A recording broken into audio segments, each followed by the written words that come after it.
अस्सलाम वालेकुम साहिबान। आज कई रोज़ की मसरूफ़ियत के बाद इस यूट्यूब चैनल पे हमारा ये राब्ता दोबारा एक नई वीडियो की सूरत बहाल हुआ चाहता है और आज हम आपको दिखा रहे हैं अंदरून लाहौर में एक ऐसी इमारत, ऐसी जगह जो बहुत ज़्यादा मकबूल तो नहीं है, लेकिन इसका उर्दू अदब पे जो एहसान है उसको कभी भुलाया नहीं जा सकता। और फिर बड़ी बड़ी शख्सियात को मुतारिफ़ कराने वाली, बड़े अजीम इंसानों का चेहरा, उनका कलाम दुनिया के सामने लाने वाली यही इमारत और इसी से जारी होने वाला रिसाला था जिसे हम रिसाला मखज़न के नाम से जानते हैं। ये मखज़न रिसाला जिसकी बुनियाद रखने वाले सर शेख अब्दुल कादिर थे। ये रियासत बहावलपुर के चीफ़ जस्टिस भी रहे, बड़े ज़ीरक इंसान थे, अपने दौर में जानते थे कि उर्दू अदब के लिए किस तरह से बेहतर तरीके से काम करने की ज़रूरत है, क्योंकि उस वक्त आप जानते हैं कि उर्दू ज़बान को दबाने के लिए बड़ी कोशिशें हो रही थीं।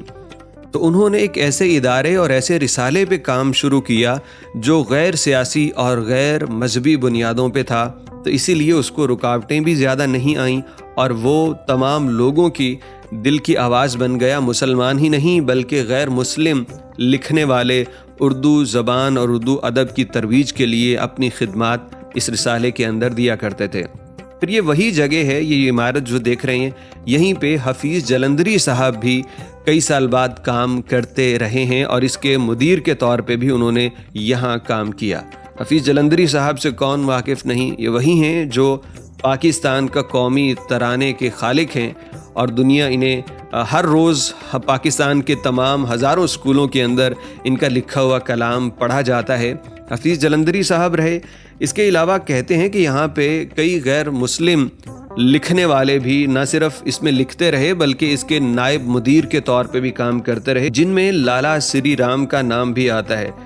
इसके अलावा मौलाना ज़फ़र अली ख़ान, मौलाना मोहम्मद अली जौहर, मौलवी अहमद दीन समेत बड़े बड़े तहरीर करने वाले इसके अंदर अपने मज़मून शाया किया करते थे।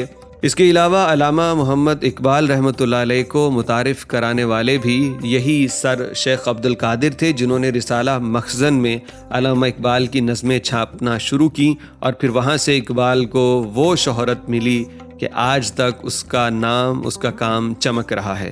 तो रिसाला मखज़न सर अब्दुल कादिर का एक ऐसा मंसूबा था जिसने उर्दू अदब पे बड़ा एहसान किया। उर्दू ज़बान की तरवीज के लिए इसने इस तरह से काम किया कि कम रुकावटों का सामना करना पड़ा और चूँकि इसके कोई सियासी या मजहबी मकासद भी नहीं थे, इसलिए किसी ने इस पे पाबंदियाँ भी नहीं लगाई और ये इस तरह का कोई काम किया भी नहीं करता था जिससे इसके ऊपर कोई बंदिश हो, कोई सरकार इसको बंद कर दे। तो एक बहुत ज़ीरक इंसान ने बड़ा अक्लमंदी के साथ काम किया। अल्लाह रब्बुल इज़्ज़त उन्हें जवारे रहमत में जगह दे। और इसके साथ हम जाते जाते बता दें कि रोमानवी तहरीक भी इस रिसाले की वजह से कामयाबी से हमकनार हुई। रोमानवी तहरीक को आप गूगल पे पढ़ लीजिएगा, लेकिन थोड़ा सा तारुफ दे देते हैं। कहते हैं कि रोमानवी तहरीक सर सैयद अहमद ख़ान साहब की तहरीक और काम के रद्द अमल में सामने आई।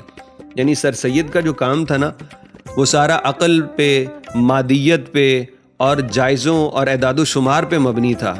वो मतलब हर एक चीज़ को रियलिस्टिक एंगल से देखते थे। तो उनके रद्द अमल में लोगों ने ये कहा कि इंसान की ज़िंदगी में जो जज्बात, जो रोमानवियत है, उसको तो नज़रअंदाज कर दिया गया। तो रोमानवी तहरीक दरअसल शुरू हुई, ये कहते थे कि अक़ल की बजाय तख़य्युल पे बात की जाए और किसी के जहन में जो कुछ आता है वो लिख डाले, वो कह डाले।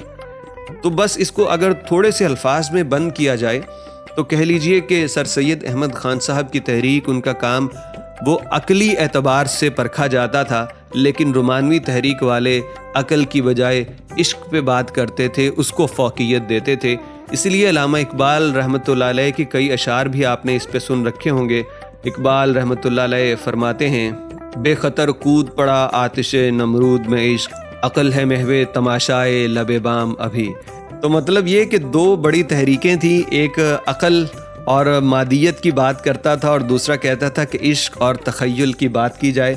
तो वो रोमानवी तहरीक भी इसी रिसाला मखज़न में काम करने वाले लिखने वालों की मेहनत की वजह से बड़ी कामयाब हुई, जो मैं समझता हूँ कि मुसलमानों की एक बहुत बड़ी कामयाबी थी। मुसलमानों को मादी एतबार से भी علم و فن کے اعتبار سے بھی کام اور ترقی اور کامیابیاں سمیٹنی چاہیے، اور وہیں رومانوی تحریک نے مسلمانوں کے یقین کو مضبوط کرنے اور ان میں خود اعتمادی لانے کے لیے بہت اعلیٰ کام کیا۔ لاہور میں کبھی جائیں تو بھاٹی گیٹ کے پاس رسالہ مخزن کی یہ عمارت ضرور دیکھیے گا۔